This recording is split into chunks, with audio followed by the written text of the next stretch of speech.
എഴുന്നേൽക്കാൻ കുറച്ച് വൈകിപ്പോയി കേട്ടോ. അതുകൊണ്ട് തന്നെ പെട്ടെന്ന് ഉപ്പുമാവെല്ലാം ഉണ്ടാക്കി, ചോറുണ്ടാക്കി, ഉപ്പേരി എല്ലാം ഉണ്ടാക്കി വെച്ചതാണ്.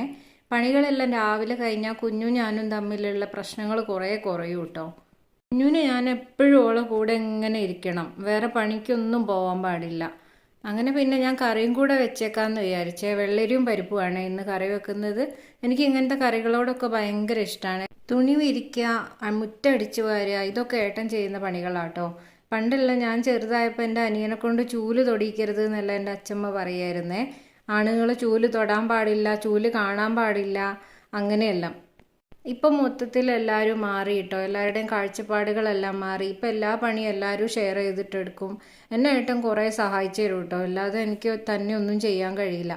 ഇപ്പം ഇതാ ഇവളും സഹായിക്കുന്നത് കണ്ടോ. അലക്കാനിടുകയാണേ കുഞ്ഞു. പിന്നെ ഞാൻ അവൾക്കൊരു ഇളനീര് പൊട്ടിച്ചു കൊടുത്തേ. ഇളനീരെന്ന് പറഞ്ഞാൽ കരിക്ക്, അത് പൊട്ടിച്ചു കൊടുത്തേ. കുഞ്ഞു കുടിക്കുക കേട്ടോ. പിന്നെ കുറേ പാത്രം കഴുകാനുണ്ട്, അതെല്ലാം കഴുകി. അപ്പോഴേക്കും നമ്മുടെ കറി വിസിലടിച്ചിട്ടുണ്ടേ. ഇടയ്ക്ക് കുഞ്ഞു പല പണിയും ഒപ്പിക്കുന്നുണ്ട് കേട്ടോ. പിന്നെ ആ കരിക്ക് കുടിച്ച് തീരുന്ന വരെയുള്ള ടൈമേ എനിക്ക് ഈ പാത്രം കഴുകാനുള്ളൂ. ഒക്കെ ഫാസ്റ്റായിട്ട് ചെയ്യുന്നതാണേ. പിന്നെ കരിക്കിനകത്തെ കാമ്പ് അവൾ കുറേ കഴിച്ചിട്ടോ, അവൾക്ക് ഇഷ്ടമാണ്. കഴിഞ്ഞ ദിവസം നാട്ടിൽ പോയപ്പോൾ എൻ്റെ വീട്ടിൽ നിന്ന് എടുത്തിട്ട് വന്നതാണ് ഇത്. പിന്നെ ഞാൻ വേഗം അലക്കാനിട്ടിട്ട് അടുക്കളയിലേക്ക് പോയി നോക്കിയപ്പോൾ അടുക്കള കുഞ്ഞൊരു റെഡിയാക്കി വെച്ചിട്ടുണ്ട് കേട്ടോ. ഒഴിഞ്ഞ കുപ്പികളെല്ലാം കഴുകി വെക്കുന്ന പാത്രമാണ്, അത് അവൾ അവിടെ തട്ടിയിട്ടുണ്ട്. പിന്നെ ഞാൻ വേഗം തേങ്ങയെല്ലാം ചിരകി കുറച്ച് ജീരകവും കുറച്ച് ഉള്ളിയും ചേർത്തിട്ട് അരച്ച് കറിയിൽ ഒഴിച്ചേ. അങ്ങനെ കറിയായി. വേണമെങ്കിൽ ഒന്ന് താളിക്കുകയും ചെയ്യാം. ഞങ്ങൾ വറവിടുക എന്നാട്ടോ ഇവിടെ പറയാം.